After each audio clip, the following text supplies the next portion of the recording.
कुछ नहीं रहेगा, ऐसे रिलीजन नहीं हो सकता, ऐसे रिलीजन नहीं हो सकता। और घर आता है भगवती देंगे दर्शन से हो जाएगा।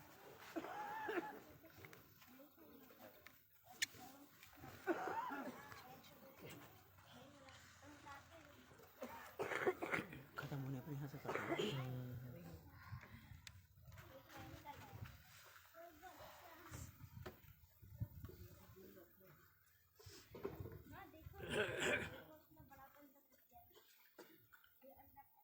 क्या हुआ, लाइट नहीं है?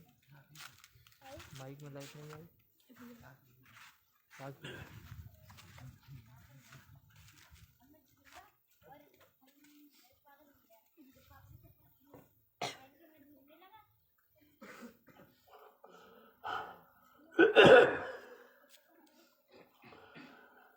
चलो चलो जल्दी चलो,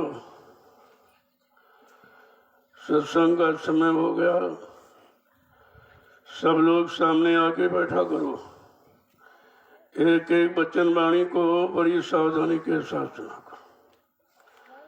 जब सामने बैठोगे सत्संग वचनों का असर प्रभाव सीधे मन पे पड़ता है, तब ये मन अपने गुनाहों को कबूल करता है कि मैंने कितना अच्छा किया, कितना बुरा किया, कितना पाप किया, कितना पुण्य किया, कितना सुख किया, कितना अशुभ किया।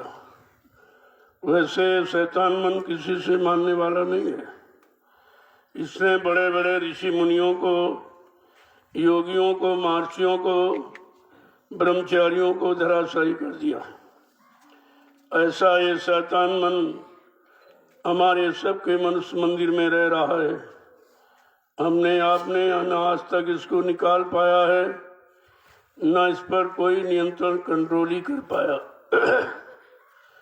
ये हमेशा मनमानी किया करता है। जब जैसी इसकी इच्छा हुई, अगर काम की इच्छा हुई तो काम की इच्छा को पूरी करा लिया, क्रोध की इच्छा हुई तो क्रोध की इच्छा को पूरी करा लिया, लोभ मोह अहंकार की इच्छा हुई तो लोभ मोह अहंकार को पूरा करा लिया।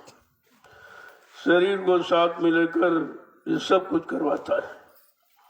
रस अपना लेता है और दंड शरीर को भोगना पड़ता है। कितना ये चाहता है, चतुर चालाक है, अपराध करे को और सजा कोई और पावे। अपराधी मन है और सजा शरीर को दी जाती है, क्योंकि मन तो दिखाई नहीं देता।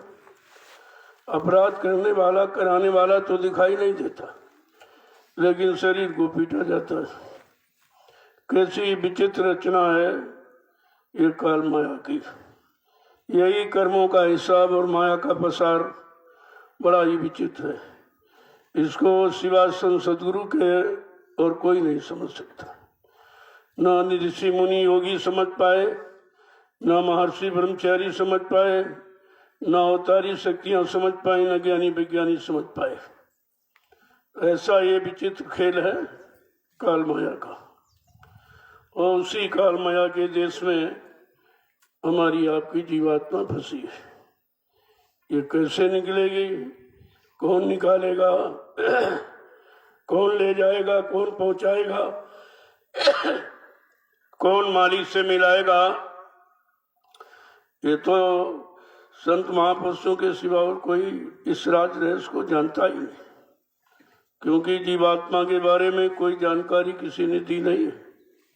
जितने भी आए सतयुग त्रेता द्वापर में बड़े बड़े ऋषि मुनि आए, योगी आए, लेकिन इसके बारे में किसी ने जानकारी नहीं दी कि ये जीवात्मा कहाँ की रहने वाली है और ये किसकी है और कैसे आई और यहाँ किसने उसको फंसा लिया। अब इसे निकालेगा कौन, घर कौन पहुँचाएगा, ये जानकारी यहाँ किसी ने नहीं दी। जो भी आए सब इसी में फंस के रहे। ब्रह्मा विष्णु महादेव भी फंसे हैं, जिनको यहाँ सब कुछ माना गया कि विधि हरिहर, यानी एक तो सृष्टि करता है, एक पालन करता है, एक संहार करता।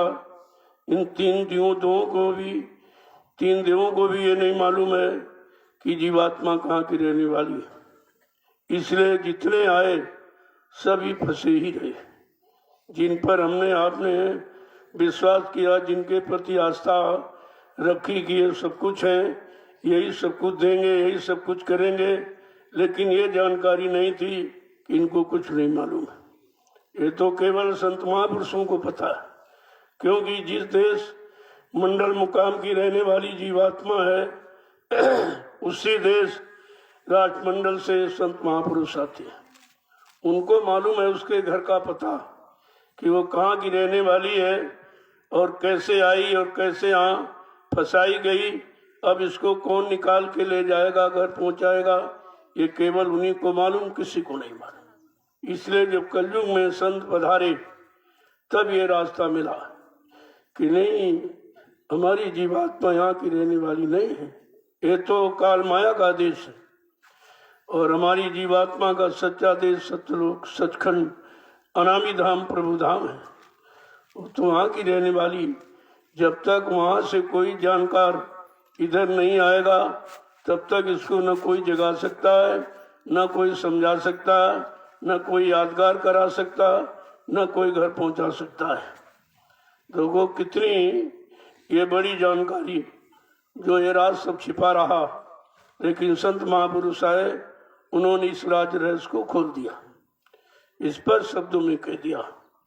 अगर वो राज न खोलते तभी ये पता नहीं चलता, और हम सब कितने युगों से फंसे पड़े और ऐसे फंसे रहते, क्योंकि जानकारी कोई थी नहीं, जानकार कोई आया था नहीं।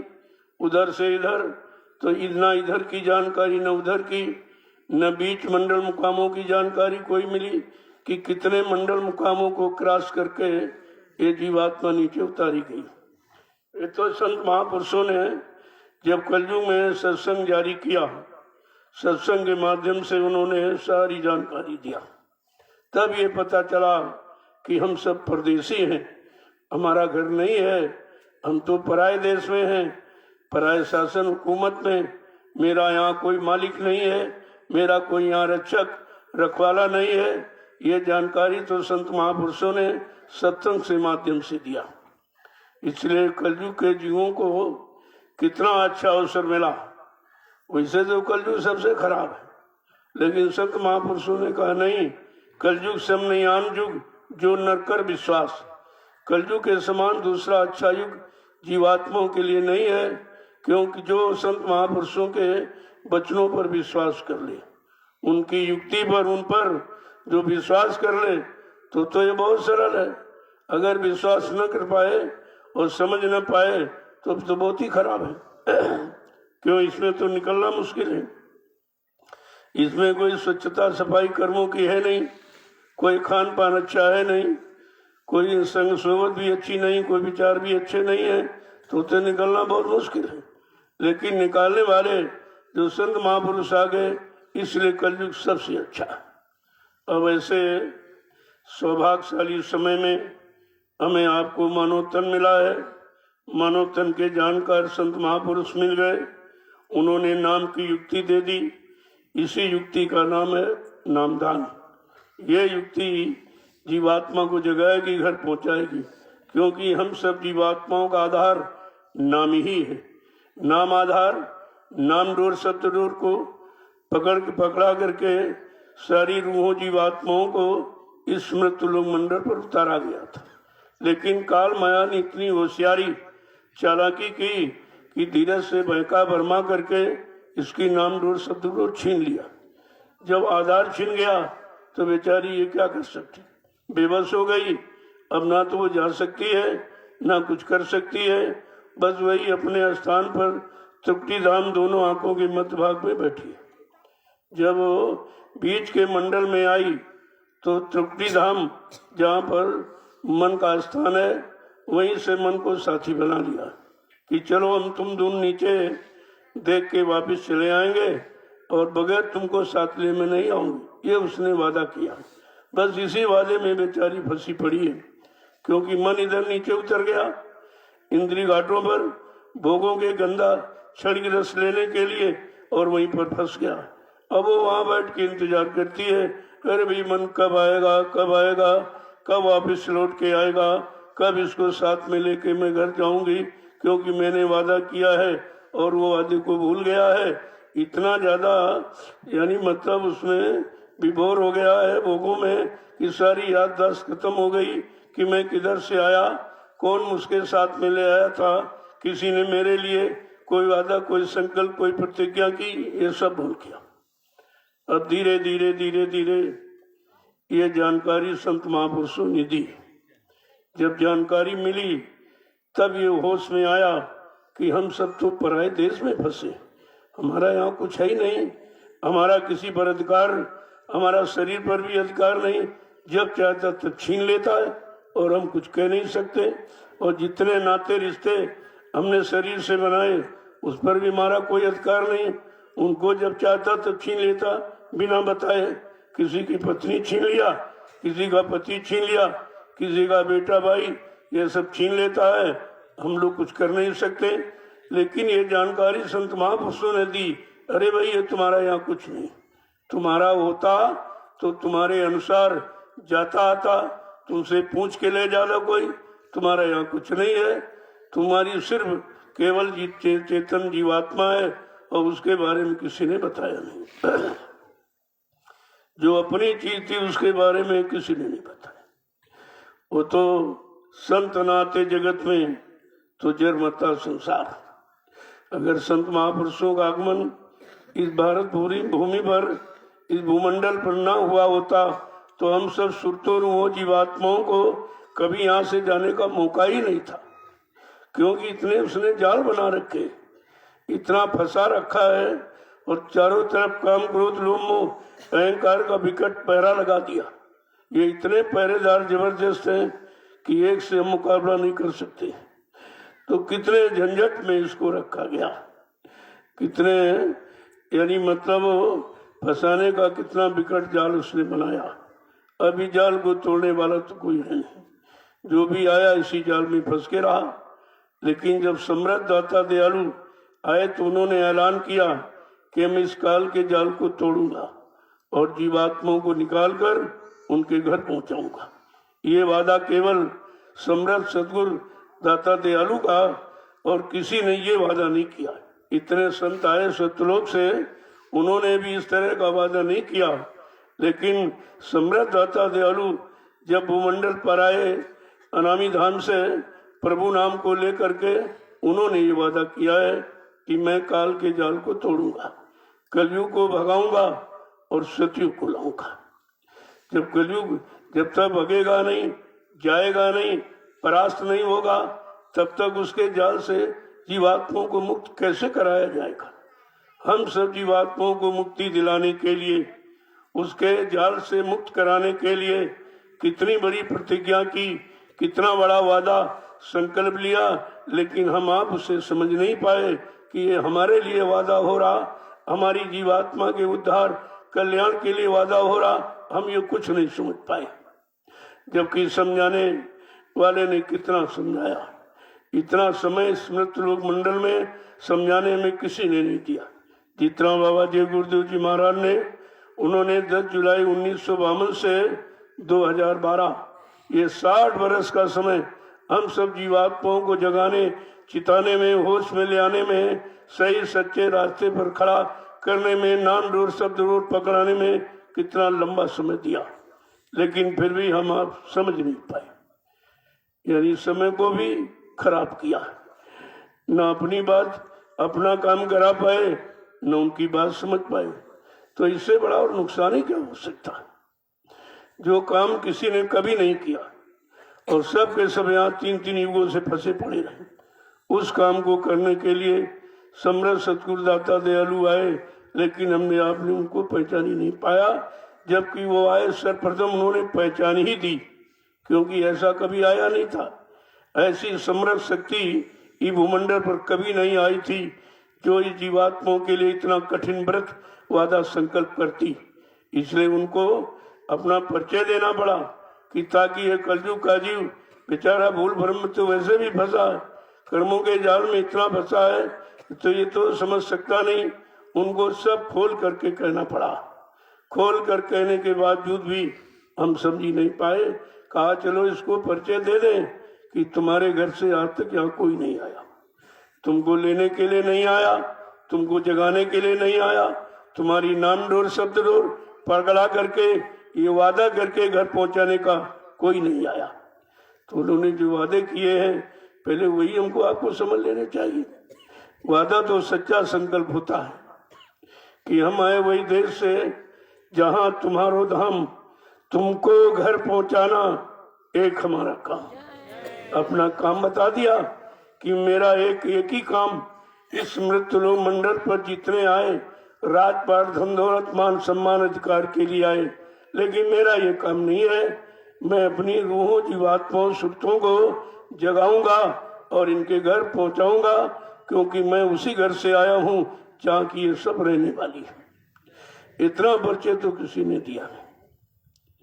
और कहा कि भल चाहो तो चेतो, आए लगा दी नाव, बहुरी बहुरी पछताओगे फिर मैं सोता हूं। कितनी बड़ी बात यह है कि मैंने शब्द की नौका लगा दी है, तुम पश्चाताप हमेशा करते रहोगे, क्योंकि फिर कोई ऐसा आएगा नहीं जो तुमको इस तरह से आवाज लगा के जगाए और तुम्हारे लिए नाम नौका लगा के उसका भी प्रचार करे कि तुम इस पर बैठ जाओ, मैं तुमको तुम्हारे घर पहुंचा दूं।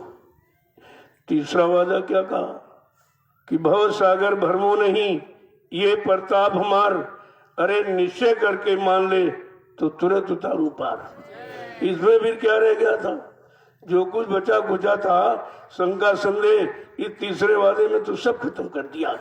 क्या सुख तोरी वो जीवात्माओं, इस भवसागर में तुम कोई भूल भ्रम संदेह मत करना कि तुम्हारे लिए कोई दूसरा आएगा या दूसरे नाम का कोई बेड़ा लगाएगा। ऐसा कोई नहीं आएगा।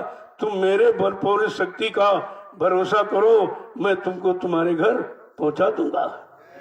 लेकिन हम लोग इसमें नहीं समझ पाए, इन तीन वादों को बिल्कुल समझ ही नहीं पाए। इशारा तो समझदार के लिए होता है, जहां सब ना समझदार हो वहां इशारा कौन समझेगा। इसीलिए संत महापुरुषों जो पहले आए उन्होंने यही कहा, जो सैन बैन समझे नहीं उससे कुछ न कहें, कुछ मत कहना। कबीर साहब ने तो यहाँ तक कहा सुनी माने नहीं, दे धक्के दो चार। उन्होंने इतना हमदर्दी का काम नहीं किया। लेकिन जो समृत मालिक आया है, जिनकी सारी रूहें जीवात्माएं हैं, उनको तो हमदर्दी ही हमदर्दी। उन्होंने ऐसा कोई वचन नहीं कहा मैं तो कोई मुझे कुछ भी करना पड़े लेकिन मैं इनको घर पहुंचाऊंगा। उसके लिए कोई लीला, कोई खेल, कोई करिश्मा, कुछ भी करना पड़े, लेकिन मैंने इनको नामदान दिया है। नामदान का मतलब गड्ढे में ढकेलना नहीं होता। नामदान का मतलब जिम्मेवारी होती। जिसको नाम डोर से पकड़ा दिया या दे दिया या बांध दिया, उसको जब तक घर नहीं पहुंचाऊंगा तब तो मैं इस मानव शरीर को छोड़ के जाने वाला नहीं हूँ, नहीं तो वादा खिलाफी हो जाएगी। इतना सख्त वादा प्रतिज्ञा किसी ने की नहीं। लेकिन हम सब अज्ञानी जीव थे, कभी सुना था नहीं, ऐसा कभी देखा नहीं, कोई ऐसा आया नहीं, उसके बारे में जानकारी किसी ने दी नहीं, तो हम सब लोग भ्रमित हो गए। इतना भ्रमित हो गए उनको ही छोड़ दिया। चलो छोड़ दिया वहां तक ठीक, ये भी कहने लगे कल वो मर के चले गए, धोखा दे के चले गए। अरे भाई, संत महापुरुषों ने कभी धोखा दिया है या उनका कोई ऐसा इतिहास तुम्हारे पास है कि इतने संत आए इन कलयुग में, क्या किसी ने धोखा दिया है या जो कहा उसको पूरा नहीं किया? कम से कम तो जानकारी लेनी चाहिए थी। लेकिन जानकारी देने आया तो, लेकिन हमने जानकारी ली नहीं। कान तो सुनते रहे, कानों का विषय तो सुनने का, तुम अच्छा करो बुरा कहो तो भी सब सुन लेंगे वो। लेकिन शैतान मन ने पकड़ा नहीं। ये समझता था कि इनके वचनों को पकड़ लूंगा तो हमका हमारा ये भोगों का सब ये काम छोड़ना पड़ेगा। वो इसको अपने हानि समझता था, जबकि सच्चा लाभ देने वाली यही युक्ति है। तो कहने का मतलब ये है कि समझाने वाले ने तो सब कुछ समझाया, लेकिन हम लोग इतने समझदार नहीं थे कि उनके हर वचन वाणी इशारों को समझ सकते और अपना समझ से काम बना लेते। यही भूल है। इसी भूल को खत्म करने के लिए बार बार संदेश दिया जा रहा, बार बार जानकारी दी जा रही, उसी तरफ सबको मोड़ा जा रहा है।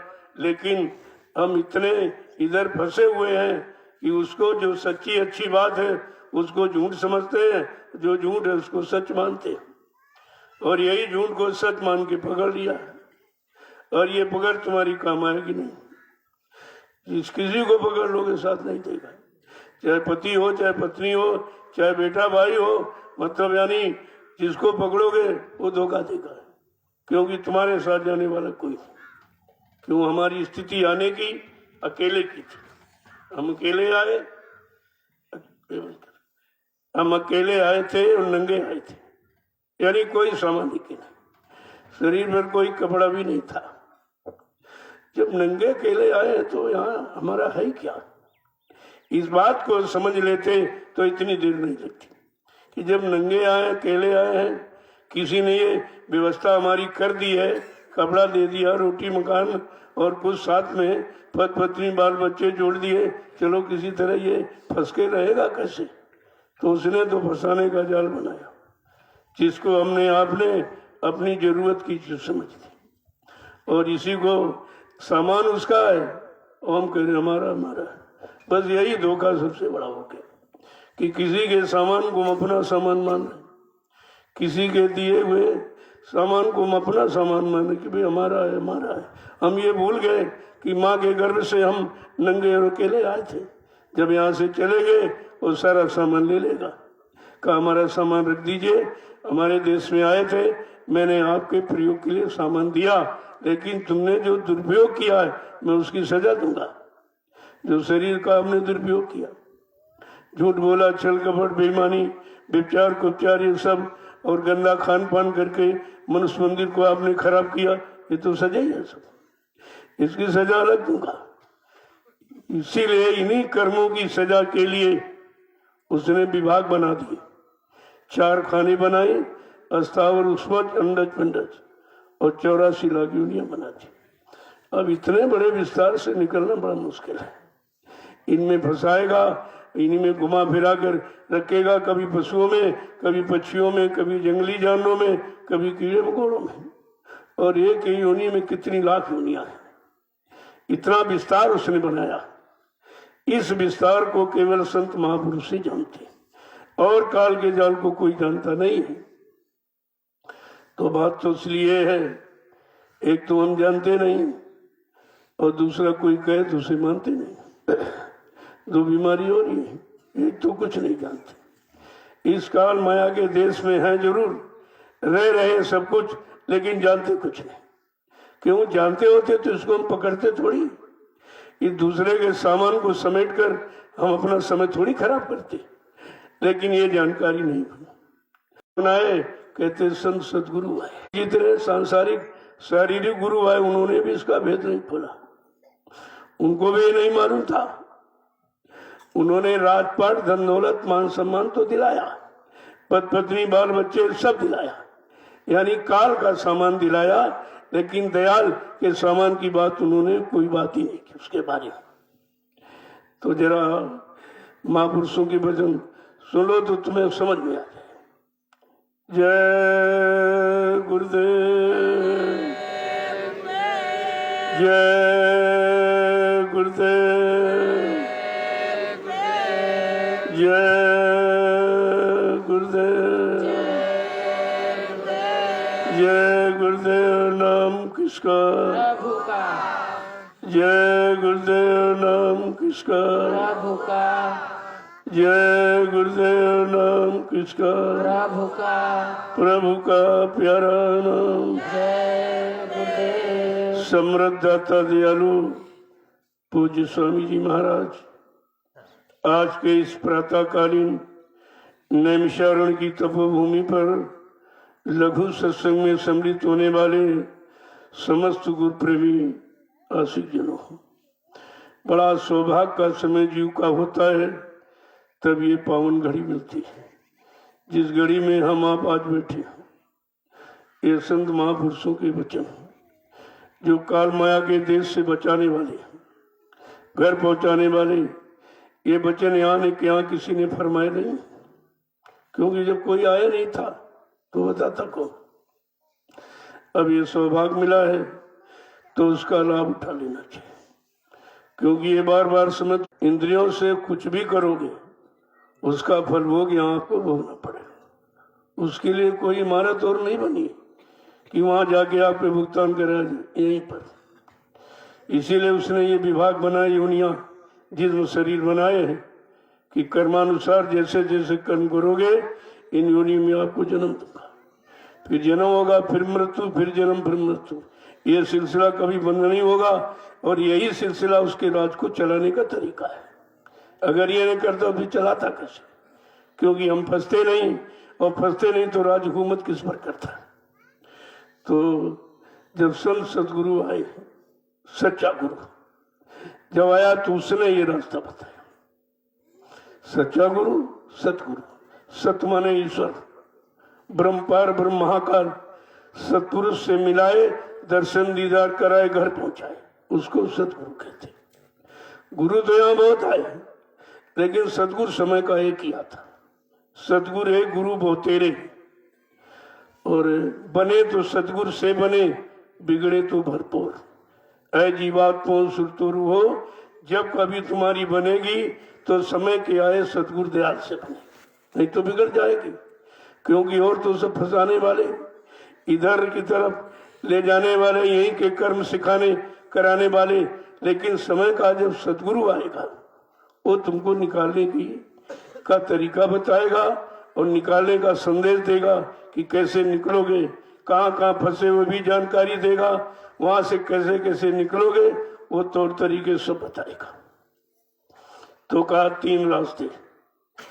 हम आपको मन ने फंसाया और किसी ने नहीं फंसाया, मन ने, और मन अंदर बैठा दिखाई नहीं देता। फंसाने वाला, लगाने वाला तो अंदर बैठा हुआ, उसके बारे में हमें आपको जानकारी नहीं, कि हमें आपको खुद ही नहीं दिखाई देता।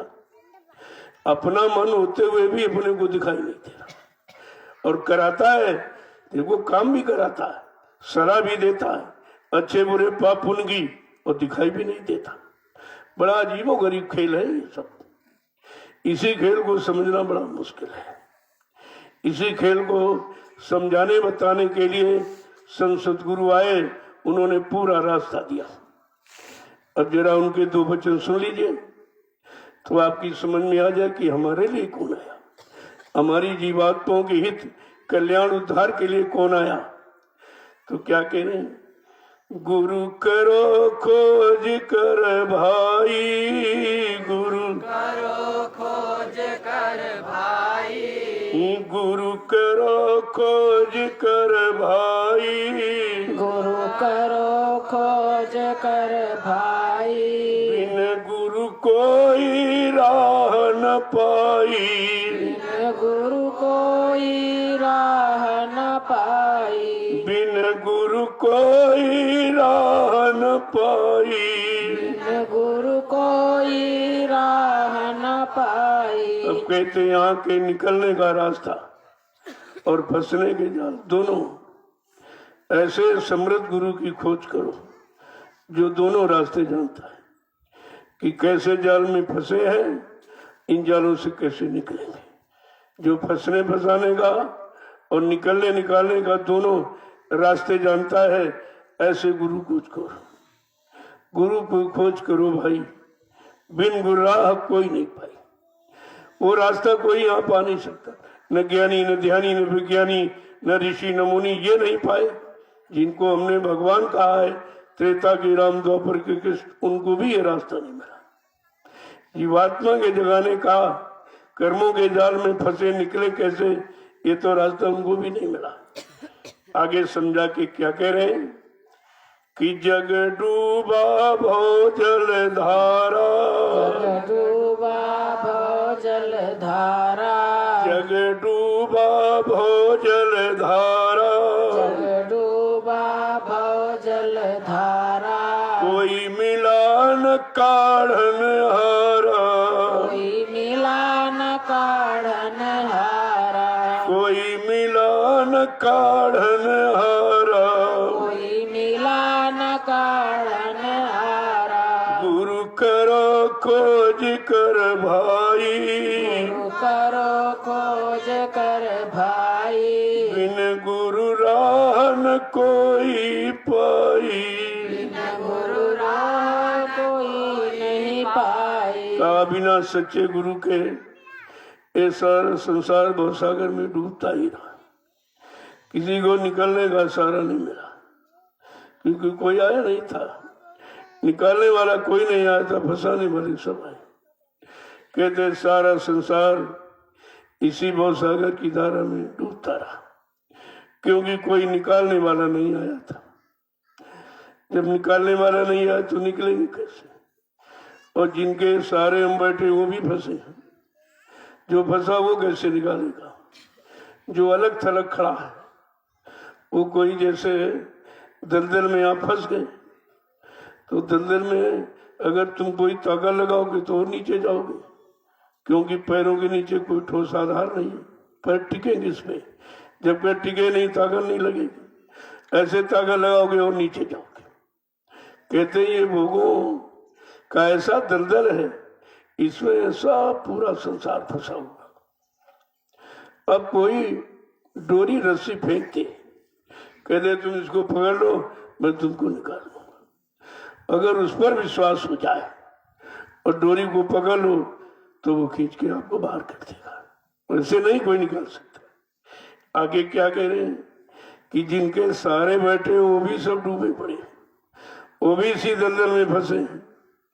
किनके सहारे बैठे हो कि जग पंडित भेष विचारे, जग पंडित भेष विचारे, जग पंडित भेष विचारे, जग पंडित भेष विचारे, क्या जोगी ज्ञानी हारे, क्या जोगी ज्ञानी हारे, क्या जोगी ज्ञानी हारे, क्या जोगी ज्ञानी हारे। गुरु करो खोज कर भाई, गुरु करो खोज कर भाई, बिन गुरु राह न कोई पाई।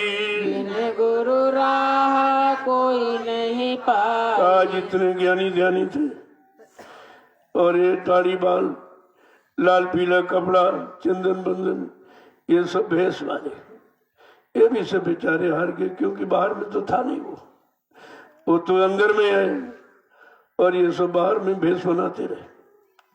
कहते हैं क्या जोगी ज्ञानी हारी, तो तमाम तरह का योग करने वाले, तमाम तरह का वाचक ज्ञानी, अक्षरों को पढ़ने याद कर रटने वाले, ये सब बेचारे हार गए, क्योंकि वेद थके, ब्रह्मा थके, और थकी गए शेष महेश। और जहाँ गीता का गम नहीं वो सतगुरु का देश। जिस देश की हमारी सब जीवात्माएं, वहां तो ये कोई पहुंचे नहीं, न वेद न पुराण न कुरान, कुछ नहीं। ये सब शरीर इंद्रियों की यही क्रिया बताते सिखाते हैं और संसार में रहने के साधन बताते हैं, लेकिन काल माया के कर्मों के जाल से निकलने का साधन कोई नहीं बताते। कहते जिनके सहारे तुम अभी तक बैठे थे सब हार गए, ये सब बेचारे फंसे, इनसे तुम्हारा कोई काम नहीं होगा। और काम किनसे होगा? उनसे हम मिले नहीं, उनसे प्रेम प्रीति प्रतीत की नहीं। आगे क्या कह रहे हैं कि संतन से प्रीति न धारी, संतन से प्रीति न धारी, संतन से प्रीति न धारी, संतन से प्रीति न धारी, क्यों उतरे भोजल पारी, क्यों उतरे भोजल पारी, क्यों उतरे भोजल पारी, क्यों उतरे भोजल पारी। गुरु कहे करो खोज कर भाई, गुरु कहे खोज करो भाई, बिन गुरु राह न कोई पाई। बिन गुरु राह कोई नहीं पाई। कहते वैसे तो कोई निकालने वाला आया ही नहीं, न सतयुग में, न त्रेता, न द्वापर में। कलयुग में संत महापुरुष आए तो तुमने उनको पहचाना नहीं, संतों से प्रीत की नहीं, क्योंकि तुमको जो सिखाया पढ़ाया बताया उन्हीं से पत्थर कागज कैलेंडर से प्रीति करते रहे। और वो सब जड़ है, जड़ न तुम्हें जगाएगा, न तुम्हें पकड़ेगा, न उठाएगा, न बैठाएगा, न ले जाएगा। मुर्दा तो ये काम कोई कर नहीं सकता। कहते जो चेतन शक्ति चेतन भंडार से आई उसको तो हमने पहचाना नहीं। वो कौन है? कहते संत सदगुरु है। उनसे प्रीत प्रतीत नहीं की। जो मेरे लिए हमें भवसागर से निकालने के लिए नाम नौका लेके आया, उससे तुमने प्रेम प्रीति प्रतीत कुछ नहीं किया। और कहते जब उनसे प्रीति नहीं हुई तो फिर उतारेगा कौन? अरे भाई जो भवसागर में नाम बेड़ा लेके आएगा वही तो बैठा के आपको ले जाएगा। और बाकी तुम कभी कागज की नैया पर बैठे हो, वो भी डूब जाएगी, और पत्थर की नैया पर वो भी अंदर डुबो देगी। तो तुम्हारा साधन जितना रहा सब डूबने वाला था, निकालने वाला नहीं था। इसीलिए कागज की नाव कभी पार नहीं जाएगी, वो तो गल जाएगी। और पत्थर भारी तुमको डुबो देगा, उस पर भी बैठ के नहीं जाते थे। तो कहने का मतलब ये तीनों जो साधन यहाँ बताए गए हैं वो सब डुबोने वाले थे, निकालने वाले साधन नहीं थे। आगे समझा के क्या कह रहे हैं कि तप तीरथ बरत पचेरे,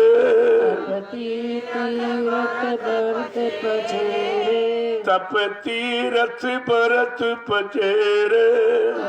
तीरथ बरत पचेरे, पढ़ विद्यामान घनेरे, पढ़ विद्यामान भरे रे, विद्यामान भरे रे।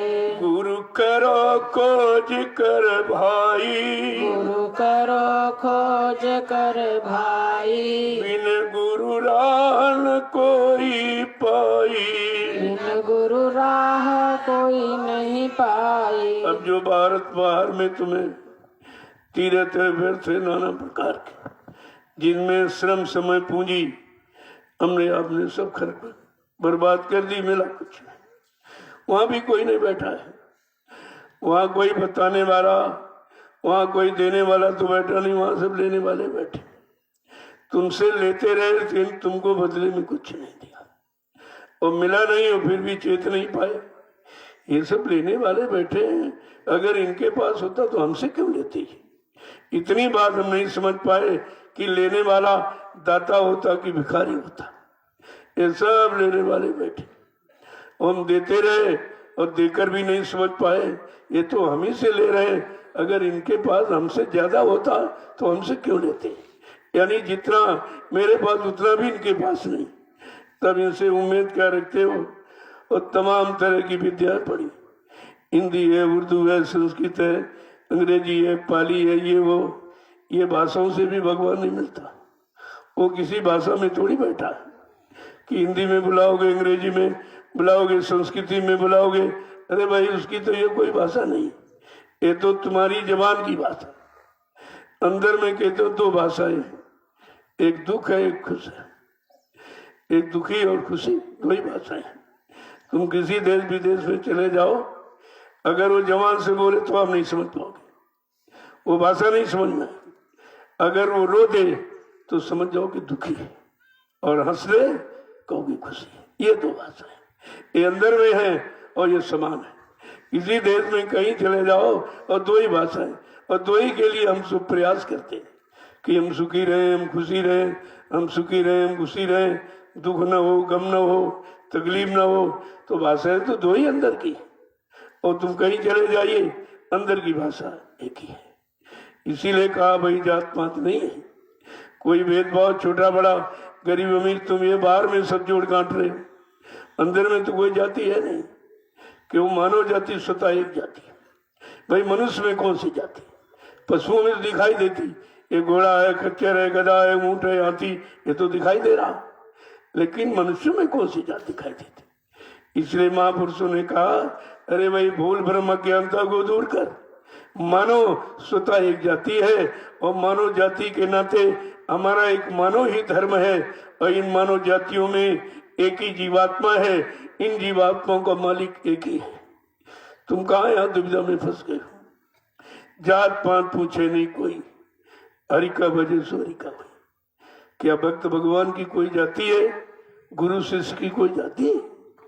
इतनी तो बात कम से कम जानकारी रखनी ही चाहिए थी।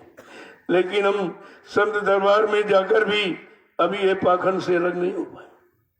जाति पाति, ये छोटा बड़ा, ये ऊंचे नीचे, ये पढ़ा लिखा ये अनपढ़ है, ये सब बाहर में।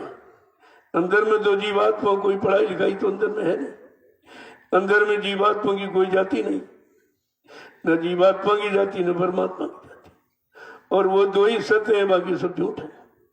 झूठ में आपने तमाम जातियां बना डाली और सत्य में एक ही, वहां दूसरा ही नहीं। तो क्या कह रहे हैं, ये तमाम तरह की विद्याएं भाषाएं पढ़कर ये भी बेचारे अहंकार में डूबे रहे। क्या कोई विद्या भाषा पढ़ लो रट लो तो क्या उससे भगवान मिल जाएगा? परमात्मा खुदा कोई भाषा में बंधा है। आगे क्या कह रहे हैं कि भक्ति रस नेक न पाया, भक्ति रस नेक न। नानक पलटू रविदास हजारों संत महापुरुष आए, इसी नाम रस को सबने पिया और विषय रस से अलग हो गए। वो घर पहुंच गए और यहाँ से विषय रस में डूबे पड़े हैं और उसका अहंकार करते हैं। विषय रस का अहंकार है। अरे भाई नाम रस मिल जाए तो ठीक है कि हमको मिल गया। और विषय रस जो तुम पान करे तो पशु पक्षी कीड़े मकोड़े सभी तो सबको मिल रहा है। इसमें तुम्हारे लिए कौन सी खासियत है? जो पशु कर रहा वही तुम कर रहे हो। पशुओं के बाल बच्चे तुम्हारे भी बाल बच्चे, वो भी भोजन करता, नींद लेता, मलमूत्र त्याग करते, तुम ही वही काम करते हो। 6 कर्मों में तो सारी सृष्टि पहुंची हुई, लेकिन 7वां कर्म क्या है? इसी को सत्कर्म कहते हैं। 7वां कर्म है कि मतलब यानी जीवात्मा जगह परमात्मा से मिले, अपने घर पहुंचे। ये 7वां कर्म संत सदगुरु सिखाने आते हैं। और किसी तमाम शक्तियां इस कर्म से सब बेचारे अनभिज्ञ रहे, किसी को जानकारी नहीं रही। आगे क्या कह रहे हैं कि भक्तियों के शरण में आया। अगर भक्तों के, साधकों के, प्रेमियों के शरण में आता तो वो तुझे भक्ति का रस, जो भक्ति के रस में डूबे हैं वो मिल जाएंगे।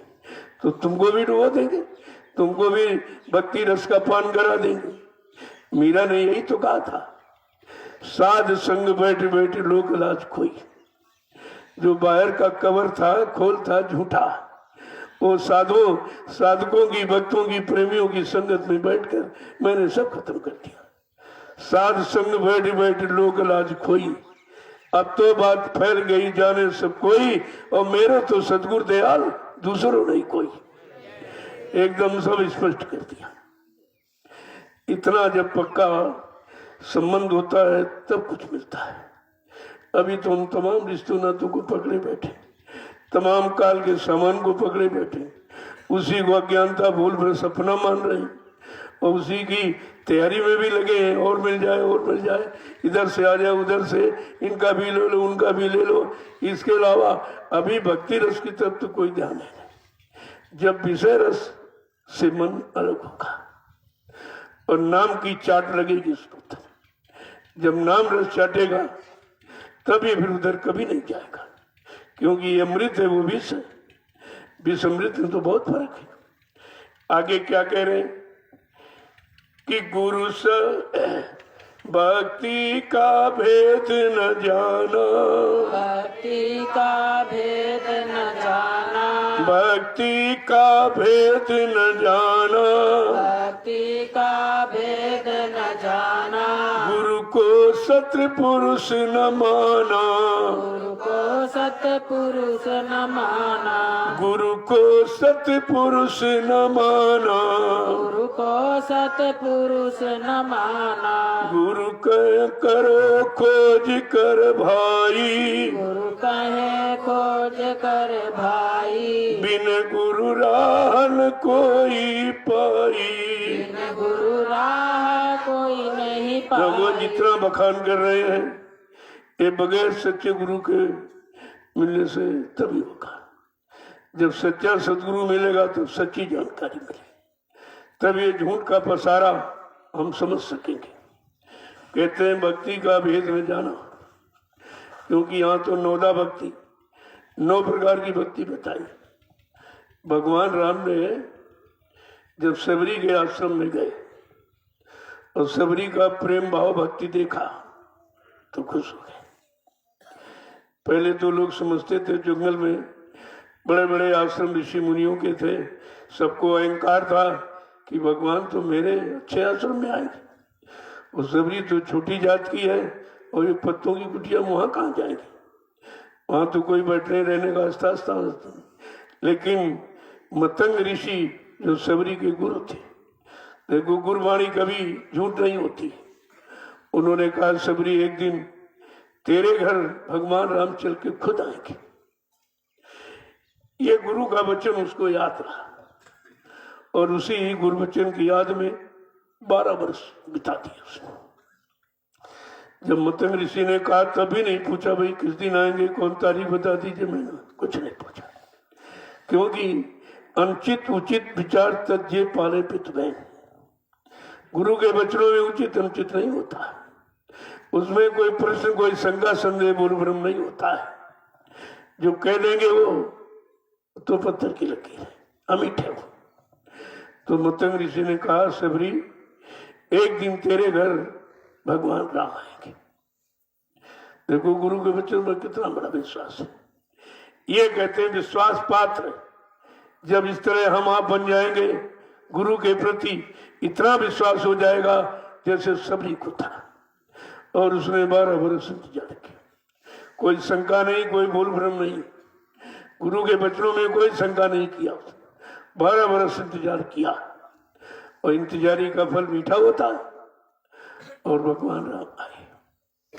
जब आए तो सबरी ने, जो लोग वैसे गलत सत्याग से बताते हैं कि झूठे बेर खिलाए झूठे बेर, ऐसा नहीं था कि जब वो गुरु ने बता दिया कि तेरे घर भगवान राम आएंगे तो उसने सोचा जब आएंगे तो भाई यहाँ कोई रोटी सब्जी दाल तो रखी नहीं, जंगल में तो फल है, जरा तब तक सब फलों को चक्के देख लें कि इस पेड़ का मीठा फल है। तो सारे पेड़ों के फल उसने एक एक करके सबको चखा।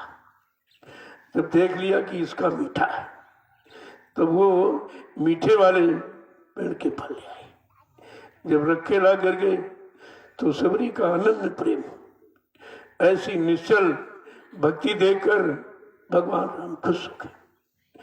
उन्होंने 9 भक्ति का उपदेश किया कि सबरी आज मैं तेरी प्रेमा भक्ति से इतना खुश हूं, ये मैंने उपदेश अपने किसी भक्त को नहीं दिया, न हनुमान को दिया, न विभीषण को दिया, किसी को भी नहीं दिया। जितने कोल भील बंदर, ये उपदेश मैंने किसी को नहीं दिया जो मैं आज तुझको 9 भक्ति का उपदेश देने जा रहा हूं। 9 प्रकार की भक्ति उन्होंने बताई। प्रथम भक्ति संतन कर संगा का, पहली भक्ति तो संतों का साथ है। भगवान राम ने प्रथम भक्ति का वर्णन करते हुए कह रहे पहली भक्ति प्रथम भक्ति संतन कर संगा, दूसर रथ मम कथा प्रसंगा। पहली भक्ति तो संतों का साथ, दूसरी है मेरी कथा प्रसंगी। देखिए गुरुपद पंकज सेवा, तीसर भक्ति अमान, और चौथी भगत मम्मन गुण करे कपट तचका। का जो गुरु के आदेश का पालन करता है, उनके हुक्म को मानता है, उनके वचनों का आधार बनाकर अपने जीवन को निकालता, तीसरी भक्ति। और चौथी भगत मम गुणगन करे कपट तचगान। चौथी भक्ति जो मेरा गुणानुवाद कपट यानी स्वार्थ लोभ लालच रख के नहीं करता। यहाँ तो बगैर स्वार्थ के कोई करेगा नहीं। जब राम कथा सुनाने आते पैसा पहले तय कर लेते, इतने लाख लूंगा, इतने हजार लूंगा, ये भोजन दो हमको, ये मेवा देना, ये दूध देना, ये फल देना, जितना चढ़ावा आएगा सब मेरा होगा। ये तो सब पहले ही तय करते। ये कौन सी राम भक्ति कर रहे हैं, लिखा क्या कर क्या रहे। चौथी भगति मम गुणगन करे तप कपट तज ज्ञान। चौथी प्रकार की भक्ति है जो मेरा गुणानुवाद ये कपट स्वार्थ लोभ लालच छोड़कर निश्चल भाव से करेगा, वो मेरी चौथी भक्ति पाने का अधिकारी होगा। ये भी 2 लोगों ने नहीं पढ़ा, जो रामचरितमानस में लिखा वो भी नहीं पढ़ पाए। अपने स्वार्थ के आगे ये धर्मार्थ सेवार्थ परमार्थ सब भूल गए कि स्वार्थ स्वार्थ स्वार्थ स्वार्थ स्वार्थ, कुछ नहीं मिला, करने पर भी कुछ नहीं मिला। क्योंकि जो लिखा है जब उसके अनुसार कहोगे कि वो संतवाणी है, वो अमिट है, जब संत वचन के अनुसार आप चलेंगे पालन करेंगे तब उसका आपको लाभ मिलेगा।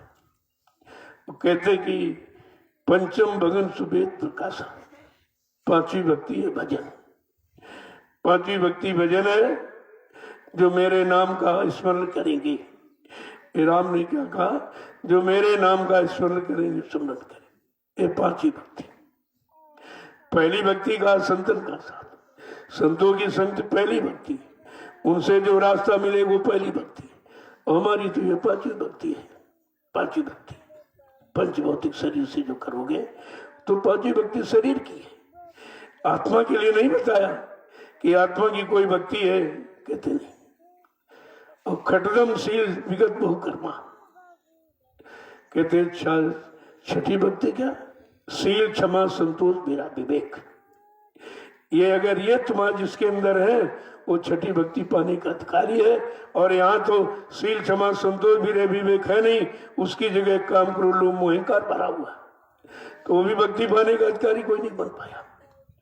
जो नौधा भक्ति का उपदेश किया है सबरी को भगवान राम ने, वो भी तो लोग नहीं प्राप्त कर पाए, क्योंकि उसके अनुसार भी मन बुद्धि चित्त पाक साफ निर्मल पवित्र बन नहीं पाया, स्वार्थ से अलग हो नहीं पाए, सेवा धर्मार्थ परमार्थ को अपने अंदर यानी ला नहीं पाए, तो कहा ये भक्ति का भी लाभ उनको नहीं मिला। तो अब वो जड़ भक्ति इसीलिए कर रहे हैं, इसीलिए कागज पत्र पानी में लग गए। चाहे कुछ भी हम करें, न ये कुछ बोलेगा न सुनेगा कुछ कहेगा। वो भगवान को भी ऐसे ढूंढ लिया हमारे जैसा, कि हमारे जैसा हो, न कुछ कहे न कुछ सुने, कभी ये न पूछे कि शराब पी के तो पूजा करने नहीं आयो, अंडा मीट मुर्गा खा के तो नहीं आयो, झूल छठ खबर बेईमानी व्यभिचार कुपचार करके तो नहीं आयो। कहते कि अरे अगर पूछेगा तो फिर हमें तो बताना पड़ेगा। इसलिए संतों से विरोध रखता है कि संत तो यानी चेतन शक्ति है, वो तुम जैसे पास में गए वो पहले ही तुमको जान लेगी। तुम्हारे सिर पे हाथ रखा तो सब पता चल जाता है कितने गुनाह कितने पाप करके तुम आए हो। कहते इसीलिए संतों से विरोध बढ़ावे, उनसे विरोध रखते हैं कि तो सब बता देंगे। तभी का अगर पत्थर का देवता जो मंदिर वाला अगर बोलने लगे, कहने लगे शराब पी को तो नहीं पूजा करने आए, झूठ छल कपट बेईमानी करके धन कमा के तो प्रसाद खरीद के तो नहीं ले आए हो, तो वहां कोई नहीं जाएगा। अगर वो बोलने लगते तो कोई नहीं जाता। अब ये सब इसीलिए जाते हैं कि हमारे जैसा न बोलता है न पूछता है न टोकता है न रोकता है, चाहे कुछ करो चाहे कुछ खाओ चाहे जैसे जाओ। इसीलिए जल पूजा को आगे रखा गया। एक विदेश में कॉन्फ्रेंस हुई तो उसमें सब देवताओं सब जगह के देवताओं भगवान को रखा गया। और जब पूछा गया भाई कहाँ का देवता भगवान अच्छा है, तो सबने अपने अपने तौर तरीके से बताया। लेकिन जब भारत देश का नंबर आया तो एक बुजुर्ग खड़ा हुआ कि भारत देश का भगवान सोच समझ के बताना। कहा क्यों? कहा भारत का आदमी स्वार्थी है, अगर स्वार्थ नहीं निकलेगा तो भगवान को नहीं मानेगा, वो भगवान को नहीं मानेगा। तो कहा कि उसका भगवान कहते पत्थर का रख दो। जब पत्थर का भगवान होगा ना कुछ खाएगा न पिएगा न कुछ लेगा, जो कुछ आएगा सब उसी को भक्त को मिलेगा, भगवान कुछ नहीं लेगा, वो सब उसी को मिलेगा। कहा वो उसको वो मानेगा। इसलिए भारत का पत्थर का भगवान रखा गया कि न खाएगा न पिएगा न कुछ खर्चा करेगा, और जब से दरवाजा खोल दिया तब से पैदा करेगा सुबह शाम तक, सुबह शाम तक वो भगवान पैदा करेगा और सब इनको देगा, अपना कुछ नहीं लेगा। इसलिए बड़ा सोच समझ कर ये भारत का भगवान लोगों ने बनाया कि ये स्वार्थी लोग हैं, सेवार्थ धर्मार्थ परमार्थ तो है नहीं और ये मानेंगे नहीं, तो इसको ऐसा भगवान रख दो कि रात दिन कमाए और भगवान न खाए न खर्च करे, सब इसी को देते। यही तो सबसे बड़ी जटिल समस्या हो गई कि ऐसा फंसा दिया गया क्योंकि पहले के युग वालों को हम और उनकी नकल करते हैं कि भाई पहले अच्छे युग थे तो ये अच्छे ही लोग होंगे, जो ये कर रहे हैं यही अच्छा कर्म, ये अच्छा धर्म, यही सच्चा धर्म होगा, तो उसी की नकल हम लोग करने लगे। आगे क्या समझा के कह रहे हैं कि भक्ति का भेद न जाना।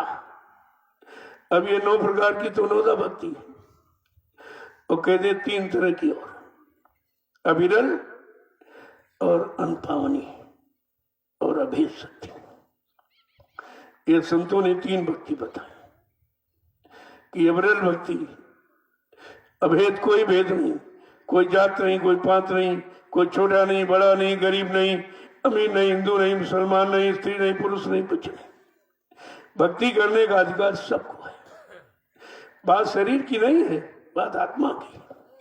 अगर आत्मा से देखो तो आत्मा तो स्त्रीलिंग है, सभी स्त्रियां पुरुष को यही नहीं, पुरुष केवल सत्पुरुष है और उसी के सब जीवात्मा सुखते रहे। इसीलिए सत्पुरुष को जीवात्मा का पति माना गया, वो पति है, बाकी यहां कोई नहीं, सब स्त्रियां ही स्त्रियां हैं, क्योंकि सारे शरीरों में जीवात्मा है, जीवात्मा स्त्रीलिंग है, तो चाहे स्त्री शरीर में हो चाहे पुरुष शरीर में हो, जीवात्मा तो सब में है। इसलिए सब स्त्रियां हैं, केवल सत्पुरुष पुरुष है, उसी को जीवात्मा का पति माना गया। जब पति के पास पहुंचेगी तभी तो सुख शांति पाएगी। क्या कह रहे हैं कि भक्ति का भेद न जाना, इस भक्ति के राज को तो समझा नहीं। इसी नौदा भक्ति में बेचारे फंस गए, लेकिन उसको भी जिस अनुसार बताया गया, नियम संयम यानी सिद्धांतों के अनुसार, वो तो कुछ किया नहीं। एक अंधी भक्ति, अंधी भक्ति मतलब यानी आंख बंद करके कहते कि और गुरु को सत्पुरुष न माना।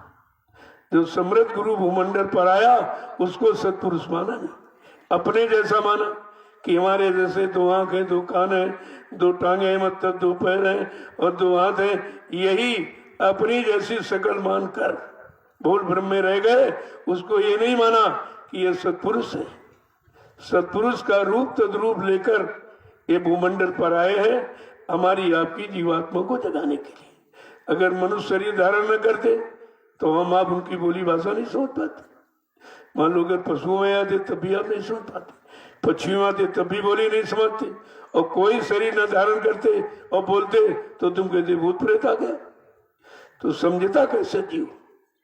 अब जीव की के प्रति कितनी बड़ी हमदर्दी कि मानो चोला धारण करके आए, कि मानो शरीर में जीवात्मा बैठी है, ये जीवात्मा के कल्याण के लिए ये शरीर धारण किया था, नहीं किया, लिया है।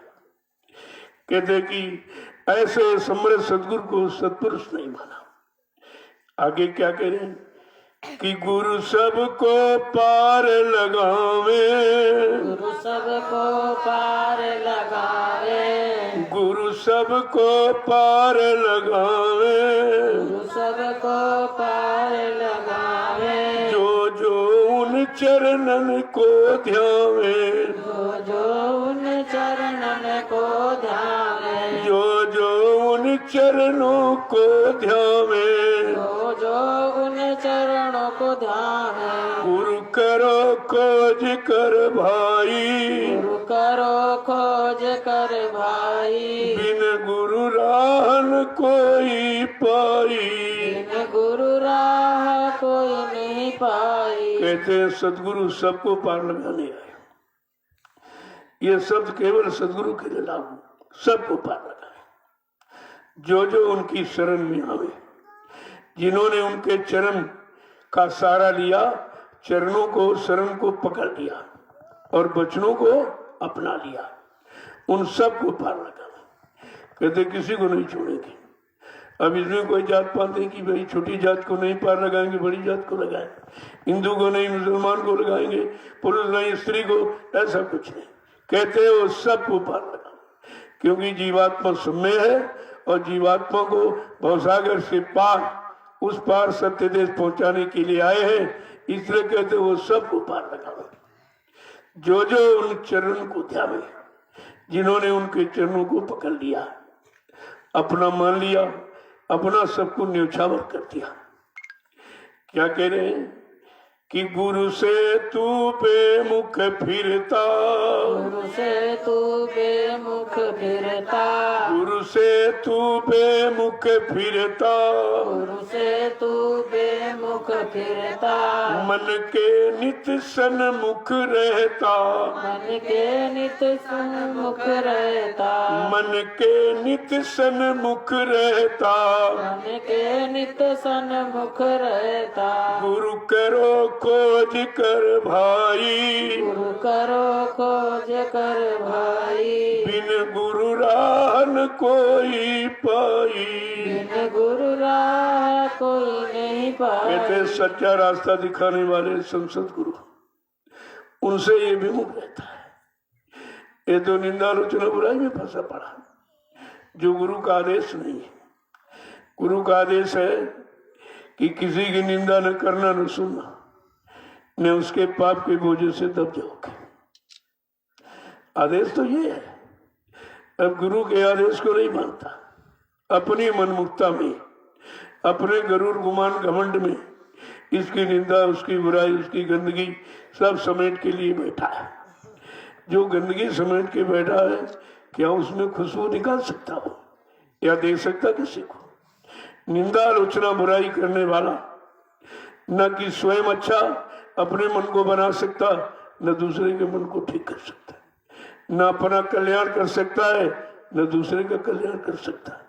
क्योंकि ये निंदा आलोचना बुराई तो ये काल का सामान है, और दयाल के सामान से जीवात्मा जाएगी। काल के सामान से तो पहले से बहुत पकड़े बैठे, इसीलिए नहीं जा पा रहे हो, और ऊपर से ये और कर रहे। क्या कह रहे हैं कि गुरु से तू बेमुख फिरता, मन के नित सन्मुख रहता। हमेशा मन को सामने रखकर जो मन कहे वही करता है, और मन कभी संतों की संगत की तो सलाह देगा नहीं, वो सत्संग वचनों की सलाह नहीं देगा, सत्य की तरफ आने की सलाह नहीं देगा। वो तो काल के झूठे यानी सामान की तरफ बार बार उसी तरफ ले जाएगा आपको। आगे क्या कह रहे हैं कि कर्मों में पचता खपता, कर्मों में पचता खपता, कर्मों में पचता खपता, कर्मों में पचता खपता, नर देही बात गंवाता, नर देही बात गमाता, नर देही बात गंवाता, नर देही बात गमाता, गुरु करो खोज कर भाई, गुरु करो खोज कर भाई, बिन गुरु राह न कोई पाई। बिन गुरु राह कोई नहीं पाई। कहा इसी भौतिक कर्मों में, सांसारिक इंद्रियों के भोगों के कर्म में रात दिन इसी में खप रहा, यानी सारा जीवन इसी में नष्ट कर रहा। जो भी जीवन मिला, चाहे पशुओं का मिला तो भोगों में, पक्षियों का मिले तो भोगों में, कोई भी शरीर हो मिले सब भोगों में। पुरानी आदत थी भोगों में फंसने की। 4 खान 84 लाख इतना लंबा सफर भोगों का किया है, तो एक बार जब अवसर मनुष्य मंदिर का मिला तो इसमें भी भोगों में चला गया। पुरानी आदत के अनुसार इसमें भी मन भोगों की तरफ भाग गया। कह रहे उन्हीं भोगों के कर्मों में पचता खपता, ये सारा जीवन बर्बाद किया, और अब की बार ये नरदेही यानी मनुष्य शरीर मिला तो वो भी उसी में गमा रहा, तो होश कब आएगा? संत महापुरुष उसी बेहोशी को खत्म करने के लिए, जो भोगों की गफलत नींद में हम सब लोग बेहोश सो रहे हैं, खबर कुछ नहीं, पता कुछ नहीं, तो इन्हीं जीवों को जगाने के लिए आए। कहते हैं कर्मों में पचता खपता और नरदेही बात गमाता। ये मानो अनमोल शरीर मिला, इसको भी व्यर्थ में गंवा रहा, क्योंकि ये परमात्मा की प्राप्ति के लिए मिला, और वो शरीर भोगों की प्राप्ति के लिए, ये नाम योग की प्राप्ति के लिए मिला। लेकिन स्वभाववश 4 खान 84 लाख नरकों की योनियों में घूमते फिरते भोगों में फंसते रहते वो आदत खत्म नहीं हो पाई। जब ये मानो अनमोल मंदिर मिला तो इसको भी उसी में गंवा दिया। आगे क्या कह रहे हैं, कितना समझा के कह रहे हैं बार बार कि समझ में आ जाए तो ठीक। अब चेतो समझो भाई, अब चेतो समझो भाई, अब चेतो समझो भाई, अब चेतो समझो भाई, कर प्रीत गुरु संग जाई, कर प्रीत गुरु संग जाई, कर प्रीत गुरु संग जाई, कर प्रीत गुरु संग जाई, गुरु करो खोज कर भाई, गुरु करो खोज कर भाई, बिन गुरु राह न कोई पाई। बिन राह कोई नहीं पाई। आए अब पीछे तो जागो संभलो। अगर ये मानव जीवन निकल गया फिर 4 खान 84 लाख का चक्कर लगाना पड़े, पता नहीं फिर मौका मिले ना मिले। ये शरीर मानव शरीर के कर्म न हो तो फिर कैसे मिलेगा? तो पशुओं में भी तो कर्म कर नहीं पाओगे। जितने शरीर है उनमें मानो कर्म कहाँ हो पाएगा? कहा इसलिए कि अब की बार चेतो और सदगुरु से प्रीत करो और मानव जीवन को सार्थक बना लो। अगर ये भी अवसर मौका निकल गया फिर तुमको ये मिलेगा नहीं। इसलिए जगा रहे, चिता रहे, होश में लाके खड़ा कर रहे। आगे क्या करें? कह कर सतगुरु स्वामी गाई, कह कर सतगुरु स्वामी गाई, कह कर राधा स्वामी गाई, कह कर राधा स्वामी गाई, करनी कर मिले बड़ाई, करनी कर मिले बड़ाई, करनी कर मिले बड़ाई, करनी कर मिले बड़ाई, गुरु करो खोज कर भाई, गुरु करो खोज कर भाई, बिन गुरु रान कोई पाई। बिन गुरु राह कोई नहीं पाई। इसलिए सतगुरु स्वामी बार बार समझा के कह रहे कि ऐसी करनी कर जिससे तुझे सम्मान मिल जाए, यहां से सम्मान के साथ ले जाया जाए। नहीं तो कहते एक सिंहासन एक बांधा जय जंजीर। अब ये कर्मों की अनुसार है। बुरे कर्म किए तो घसीटता ले जा रहा, मारता पीटता, अच्छे किए तो सिंहासन बैठा के ले जाएंगे दोनों दरबार में। लेकिन करनी ऐसी कर ले कम से कम यहां से मान सम्मान से जाए। कहते हैं इसलिए सतगुरु स्वामी खोल के कह रहे, समझा के कह रहे। राधा स्वामी, राधा माने जीवात्मा, स्वामी माने मालिक। जिनको जीवात्माओं का मालिक बना के इस मृत लोक मंडल पर भेजा जाता है और वो नाम से जीवात्माओं को जगाते हैं और नाम रूपी बेड़ा भवसागर में लगाकर जीवात्माओं को घर पहुंचाते हैं। जो घर पहुंचाता उसको राधा स्वामी ही कहा जाता है। और यहाँ सब टेकी बन गए, टेका टेकी। राज तो समझा नहीं कि नाम काम के लिए आता है। अपने अपने समय में अलग अलग नाम आया। कबीर साहब ने अपने समय में साहब नाम जगाया, उससे जीवों का काम किया। शिवदयाल सिंह महाराज ने राधा स्वामी नाम जगाया, उससे जीवों का काम किया। गुरु नानक देव जी महाराज ने वाहेगुरु नाम जगाया, उससे जीवों का काम किया। और अब की बार समर्थ दाता दयालु ने जय गुरुदेव नाम जगाया, उससे जीवों को काम करने का वादा किया। ये सब अपने अपने समय में समय के जीवों के लिए नाम आधार रखा जाता है। अगर पिछला कोई नाम रख लो उससे कुछ होने वाला नहीं। जब ये नाम नहीं था, कलयुग में नाम नहीं जगा था, तब सब पिछले युगों के नामों को दोहराया जाता। कोई हरि नाम कह रहा, कोई यानी सीताराम कह रहा, कोई राधेश्याम कह रहा। कि पिछले नामों को याद करते रहो तो शुद्ध साप्त बने रहोगे, क्योंकि वो नाम दंड देने वाले। अगर बुरा पाप कर्म करोगे तो दंड देंगे। इसलिए उस नाम को आगे अंकुश समझ के रखा गया कि मन पर अंकुश रखना। अगर बुरा करोगे तो फौरन ये मार लगाएंगे आप। इसलिए उस नामों को आगे रखा गया कि इनको याद करते रहोगे तो जुर्म और हत्या और हिंसा और पाप ये बुरे कर्म आप नहीं करोगे। तो समय का जब कलयुग का नाम आएगा तो जल्दी नाम को समझ लोगे, नाम से लग जाओगे, जुड़ जाओगे, तुम्हारा काम जल्दी हो जाएगा। इसलिए उस युग में ये काम किया गया। अब जब कलयुग आया तो कलयुग का नाम तो लोगों ने पहले बताया नहीं था, तो पिछले नामों को याद करते रहे लोग।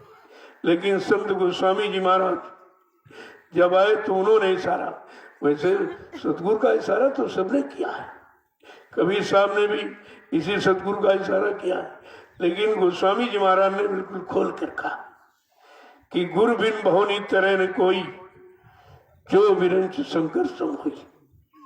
कि भवसागर पार जाने के लिए गुरु नाम आएगा, वो गुरु नाम सबका सब गुरुओं का सम्मान कराएगा। जय गुरुदेव, यानी जितने गुरु आए सबकी जय, जितने हैं उनकी जय, जितने आगे आएंगे उनकी जय, यानी सब गुरुओं का सम्मान ये करा रहा। ऐसा नाम समय के समृद्ध दाता सदगुरु दयाल ने जय गुरुदेव नाम जगाया। हम सब कलयुग के जीवों के अंदर गुरु की मर्यादा, गुरु का सम्मान, प्रतिष्ठा, गौरव, गरिमा कायम करने के लिए वो कितनी बड़ी चीज, ऐसा नाम आया जो किसी का विरोध नहीं। जितने गुरु अभी तक आए सबकी जय, और जितने हैं उनकी जय, और जितने आगे गए उनकी जय होगी। ऐसा जय गुरुदेव नाम सबको यानी सम्मान देने वाला, सबका शिष्टाचार करने वाला। लेकिन फिर भी तो लोग नहीं समझ पाए, फिर भी नहीं समझ पाए। अगर रामचरितमानस को पढ़ लेते तो ध्यान में आ जाता कि गोस्वामी जी महाराज ने यानी राम नाम कृष्ण नाम क्यों नहीं कहा, ये क्यों कहा कि गुरु बिन भवनी तरह ने कोई, राम बिना क्यों, गणे कृष्ण बिना हरि नाम का क्यों नहीं किया, इसके बगैर भवसागर नहीं पार जाएगा। उन्होंने गुरु नाम की व्याख्या क्यों की, गुरु बिन भवनी तरह ने कोई, जो विरंच शंकर सम हुई। कैसा भी ब्रह्मा विष्णु महादेव के समान धर्मवान, बलवान, बुद्धिमान, कीर्तिमान, यशमान क्यों न बन जाए, लेकिन ये भवसागर बगैर गुरु के पार कोई नहीं जाएगा। वो गुरु जो नाम नौका लेके आया, अगर नाम नौका नहीं है तो भवसागर से पार कैसे जाएगा। साधन तो चाहिए, तभी प्रचार कराया। नाव लगाई शब्द की गुरु ने, चढ़ बैठे कोई सूर। कहा जो शब्द की नौका लगा दी है भवसागर पार जाने के लिए, हम सब रूहों जीवात्माओं के लिए, लेकिन कोई सूरवीर बैठेगा। लोभी लालची ये बेचारी कुपचारी नहीं बैठेंगे उस पर, वो भी इशारा है। तभी तो 3 तरह का वादा किया गया कि, लेकिन समझे नहीं पाया कोई, समझ किसी ने नहीं पाया कि वादे 3 तरह का क्यों किया गया। अरे भाई 1 नहीं 2 नहीं 3 में तो कोई समझ लो, अगर कोई समझ लो तो कम से कम तुम्हारा काम तो हो जाए, लेकिन नहीं समझे, कोई नहीं समझ पाया कि भवसागर में नाम नौका लगा दी, नाम लगाई, नाव लगाई शब्द की गुरु ने, वो भी नहीं समझ पाया। फिर कहा हम आए वही देश से जहां तुम्हारा धाम, तुम सबको घर पहुंचाना एक हमारा काम, तुम सबको घर पहुंचाने के लिए नाम नौका लगाई। ये भी इशारा हो रहा उसी तरफ। आखिर में कहा अरे भाई भवसागर भरमो नहीं, ये प्रताप हमार, और निश्चय करके मान ले तो तुरंत उतारू पार। ये भी नाम नौका का इशारा। 3 तरह का इशारा किया गया, लेकिन समझ में किसी के नहीं आए, एक भी इशारा आप नहीं समझ पाए। तो ये सब चीजें लोगों की जानकारी के लिए, हम सब कलयुग के जीव बहके भर में, कुछ मालूम नहीं, कोई जानकारी नहीं थी। तो सारा भूल भ्रम दूर करने के लिए समर्थ सतगुरु दाता दयालु ने ये 3 अपने वचन सामने फरमाए। ये 3 वचनों को कहा, और 3 में से एक भी समझ में किसी को नहीं आया।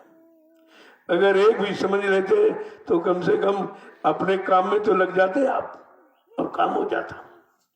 जय गुरुदेव, जय गुरुदेव,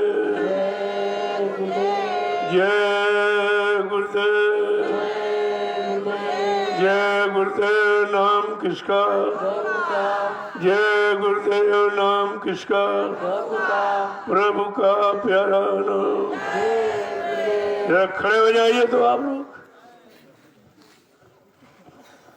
ये रोज आपको कराया जाता, ये इशारा रोज दिया जा रहा कि कब खड़े होगे, कितनी जल्दी खड़े होगे, कब संभलोगे, कब चलोगे, कब घर पहुंचोगे, सारा तो पूरा हो रहा। जय गुरुदेव, जय गुरुदेव, जय गुरुदेव। नाम किसका? प्रभु का। जय गुरुदेव। नाम किसका? प्रभु का।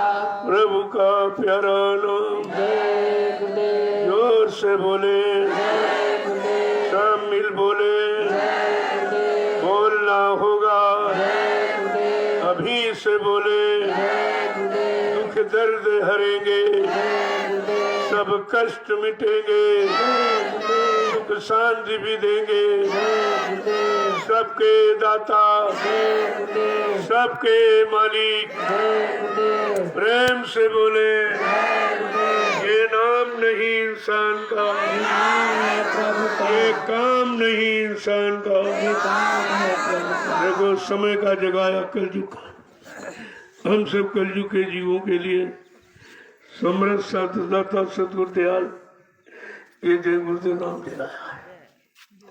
और जो नाम जगाता उसको उसी नाम से लोग पुकारने भी लगते। जैसे ऋषियों ने राम नाम जगाया, जो राम नाम लेके आए उनको भी लोग राम कहने लगे। उनको नाम तो रामचंद्र था, लेकिन उनको भगवान राम कहने लगे, क्यों? उस नाम से काम हुआ। जिनका काम हो गया वो तो भगवान मान ही लेते, तो भगवान मान लिया। भगवान का मतलब भाग्यवान, भाग का मान माने निर्माण करने वाला। कितने के भाग्य को बनाया, कितने का नाम कराया, कितनों का इतिहास बनाया, पूजा करवा दी, ये भगवान का काम। तो इसी नाम से किया। और जब द्वापर में कृष्ण नाम आया तो उस नाम से काम हुआ। उसकी भी महिमा लोगों ने कहा भाई इस नाम से काम हो गया। वो भी जिनका काम हुआ तो उसमें सबसे प्रथम द्रौपदी का नाम आता, लेकिन काम उसमें जो कृष्ण ने कहा अरे भाई कुछ मांगना तो कोई अच्छी चीज मांगती, तूने साड़ी मांगी, तू नंगी तो पैदा हुई थी, अब साड़ी वाड़ी क्या उसके लिए मांगा, कोई चीज मांग लेती अच्छी, वो नहीं मांगा। तो कहते हैं कि मांगना भी तो नहीं आता है, और ये भी नहीं मालूम भाई क्या देने आए, इनके पास किसका खजाना है। और जब कलयुग में समृद्ध दाता दयालु नाम का भंडार खजाना लेके आए, तब भी हम आप लोग नहीं ले पाए उसे। पिछले इतिहासों को पढ़कर अगर नाम के बारे में जानकारी हो जाती तो कम से कम जो समृद्ध दाता दयालु ऐसा नाम लेके आए हैं जिससे सारा काम होगा, इधर शरीर का, परिवार का, समाज का, देश दुनिया का भी काम और जीवात्माओं का उद्धार, दोनों काम। यानी देश समाज दुनिया का सुधार और जीवात्मा का उद्धार, ये दोनों काम करने आए। ऐसे समृद्ध मालिक को हमने आपने पहचान ही नहीं पाया, न पहचान पाया, न अपना बना पाया, न अपना कोई काम करा पाया, तो कितनी बड़ी भूल हुई, कितना बड़ा ये नुकसान हो गया। क्योंकि आत्मा के उद्धार कल्याण की आवाज इस तरह की किसी ने नहीं लगाई। आए सब, जो उनके पास गया सेवा श्रद्धा भाव देगी तो कान में नाम दे दिया, लेकिन लाउड स्पीकर लगाकर इस सृष्टि में किसी भी ने भी नामदान की शुरुआत नहीं किया।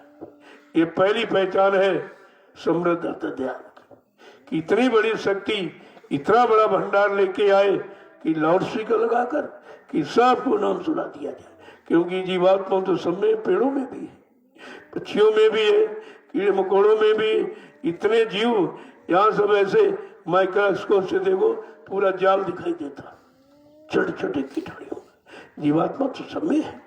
जिसने सारी रूहों जीवात्माओं को समय का जगाया नाम उन तक पहुंचाया, उसे समृद्ध मालिक कहते हैं।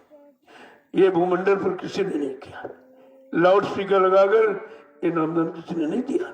फिर भी हम आप अपने मालिक को नहीं पहचान पाए। वो भी तो जानकारी हमारे सामने, कोई किसी को कह रहा, कोई किसी को कह रहा, कोई संत लिख रहा, कोई सदगुरु लिख रहा। अरे कोई लिखावट का काम, ये कोई डिग्री डिप्लोमा कोई कॉलेज यूनिवर्सिटियां देती क्या? ये भी बेचारे नहीं जान पाए हम ये कर क्या रहे। कोई संत लिख रहा, कोई सदगुरु, कोई भगवान लिख रहा, कोई सरकार, कोई महाराज लिख रहा, सब तरह तरह की। जबकि लिखावट बनावट सजावट का कोई काम ही नहीं इसमें। जो काम करेगा उसका नाम होगा, लेकिन काम करने वाला कभी अपने नाम के लिए काम नहीं करता, अपने नाम का प्रचार नहीं करता, अपनी जाति का, अपने घर मुकाम, माँ बाप इनका प्रचार थोड़ी करता। वो तो जगह नाम का प्रचार करता, क्योंकि नाम सबका आधार है, उसका भी आधार। तो अपने आधार को छोड़कर क्या वो सांसारिक भौतिक प्रचार करने लगेगा? शरीर के नाम का ही, अरे भाई शरीर तो कोई ना कोई नाम तो रखा जाता। शरीर कहीं पैदा होगा तो माँ बाप भी होंगे, और मतलब यानी परिवार और जाति सब कुछ होगी, लेकिन उससे मतलब नहीं है। वो तो मानव शरीर आने का रास्ता है, वो तो रास्ता है, काम अलग है, वो अलग है। जय गुरुदेव, जय गुरुदेव। इसलिए जब भी आए तो उन्होंने कभी अपने को गुरु नहीं कहा, न गुरु कहा, न संत कहा, न सदगुरु कहा, न भगवान, न सरकार, महाराज, कुछ नहीं कहा। लेकिन जिनको लाभ मिलता है वो कुछ न कुछ कह देते हैं। वो तो उनकी आस्था है। ये तो भारत देश आस्थावान देश है। यहाँ लोग पत्थर को भगवान कह रहे, क्या उनकी आस्था मिटा सकते हो? कागज कैलेंडर घर में टांगे, आरती पूजा करते देवी देवता समझ कर, क्या उनकी आस्था को आप मिटा सकते हो? अरे आस्थावान देश है, यहाँ पत्थर के पैर छूते लोग, कागज कैलेंडर के जड़ है, जड़ के पैर छूते। ऐसी आस्था यहाँ बना दी गई कि ऐसी श्रद्धा, ऐसी सेवा भाव, ऐसी नम्रता और दीनता जब आ जाएगी तब तुम समरस से भी, चेतन से भी कुछ अपना लाभ प्राप्त कर सकते हो। ये आस्था बनाने के लिए कहा गया। अब ये लोग जानते तो कुछ है नहीं उसके बारे में। जैसे कोई बीमारी आपको हो जाए, लाइलाज बीमारी, सब जगह कहते, डॉक्टर कहते भाई अभी बचेगा नहीं। अगर कोई साधारण व्यक्ति कोई जड़ी बूटी दे दे, वो ठीक हो जाए, तो वो मरीज क्या कहेगा? डॉक्टर साहब तुम तो भगवान हो गए। वो भगवान मानेगा। देखो आस्था उसकी जुड़ी, वो भगवान मानेगा, क्योंकि हमको जीवन दे दिया, हमारी जिंदगी बच गई, तो वो तो भगवान मानेगा इसको। अब तुम बोल रहे इसको भगवान, तो डॉक्टर भगवान क्यों कह रहा है? अरे उसकी आस्था से पूछो, उसका विश्वास पूछिए, उसका श्रद्धा देखिए, आप क्यों मान रहा, क्यों कह रहा है? तो ये अपनी अपनी आस्था श्रद्धा का विषय है। यहाँ पर आस्थावान देश है। तमाम मजहब, तमाम धर्म, तमाम मत मतांतर, तमाम फिरके, तो ये फिर क्यों बने? जिसकी जिसमें आस्था है, जिसका जिसमें विश्वास है, उसको वो चीज मिल रही है, दिखाई दे रही, तो वो तो मानेगा। लेकिन तुमसे थोड़ी कह रहा तुम भी मान लो, ये तो नहीं कहा जाता, ये कोई नहीं कहता। तो ये आस्थावान देश है। यहाँ आस्थाएं भिन्न भिन्न तरीके की जगह जगह लोगों की जुड़ी हैं, लगी हैं कि आप उनको वहां से हटा सकते हो या आस्था खत्म कर सकते हो, और सबको आस्था का अधिकार है। ये अधिकार सबको, किसी आस्था को कोई मिटा नहीं सकता। जय गुरुदेव, जय गुरुदेव, जय गुरुदेव। नाम किसका? जय गुरुदेव। नाम किसका? प्रभु का प्यारा नाम। अब आप लोग चलिए, देखो कोई सेवा मिल जाए। हमेशा जब आओ आश्रम पर तो ये जरूर रखो भाव की सेवा मिल जाए, अच्छी बात है। क्योंकि घर गृहस्थी परिवार से आए हो छोड़ छाड़ के, तो कुछ न कुछ तो सेवा मिलनी चाहिए। जब सेवा मिल जाएगी तो आपको संतोष हो जाएगा।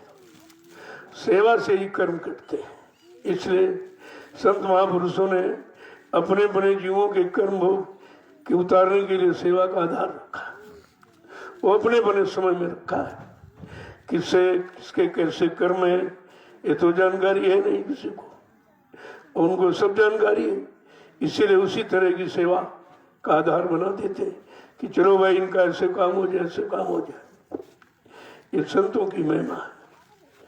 जय गुरुदेव। अब आप लोग चलिए, देख लो कोई सेवा रह गई थोड़ी बहुत, उधर वो निर्माण कार्य हो रहा, उधर देख लो। इधर ये सब इतना बड़ा आश्रम है, अरे भाई इसकी सफाई ये भी बहुत बड़ी सेवा है, क्योंकि यहाँ जो भी लोग आते हैं ये धरती के चरण स्पर्श करते हैं, पैर छूते हैं। ऐसी धरती यही है, ये 88,000 ऋषियों की तपोभूमि है, तो पवित्र है। तो धरती को पाक साफ रखना भी तो आपकी सेवा है। तो यहाँ कोई गंदगी मत, जहाँ देखो फौरन उसको उठाओ, गड्ढा खोद के गाड़ दो, या उसको धूप हो तो जला देना, लेकिन गंदगी यहाँ नहीं होनी चाहिए। तो सबको सेवा मिली हुई। अब आप कोई सेवा न करो, बहाने तो लाख हैं, करने वाले के लिए कोई बहाना नहीं। जय गुरुदेव। तो को शाम को सबसे मिलता हूँ, जिनको जाना है वो जा सकते हो।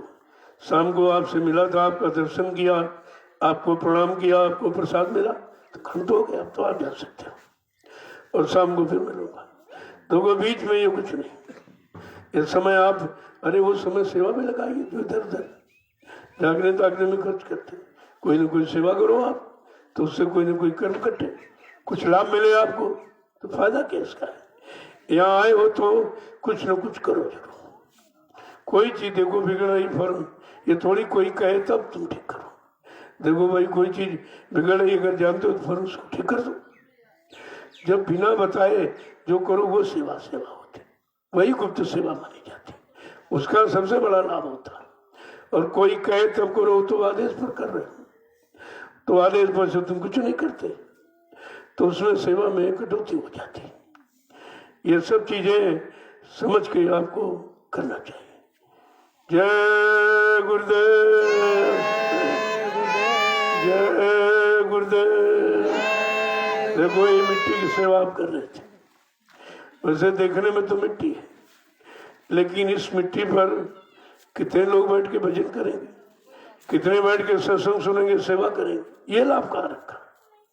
मिट्टी तो सारा हिंदुस्तान धरती तो धरती है, लेकिन जो लाभ इसका वो नहीं। इसलिए मिट्टी का मत समझो, इसमें कितना बड़ा लाभ, किसके किसके लाभ कैसा कैसा छिपा है, कैसे कैसे कर्म किसके कट जाएंगे, ये सब इसमें छिपा हुआ है, और आपको इसका लाभ उठा लेना चाहिए। जय गुरुदेव। चलो बाप।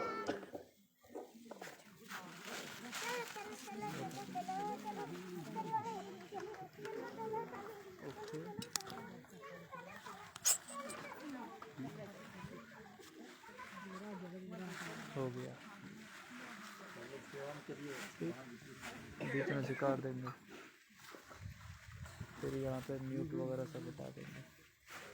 ये स्वतः घुमाया बंद कर देंगे, वाईफाई बंद कर देंगे, और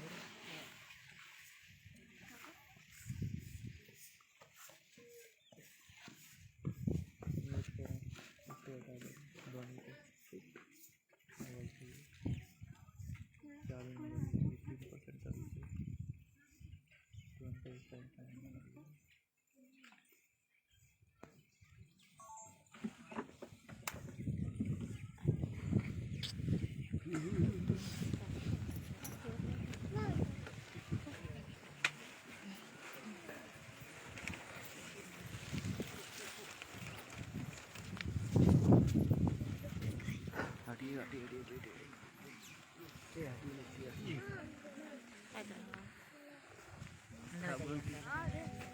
अंदर जाइए, अंदर डूब जाइए। जय गुरुदेव। जय गुरुदेव।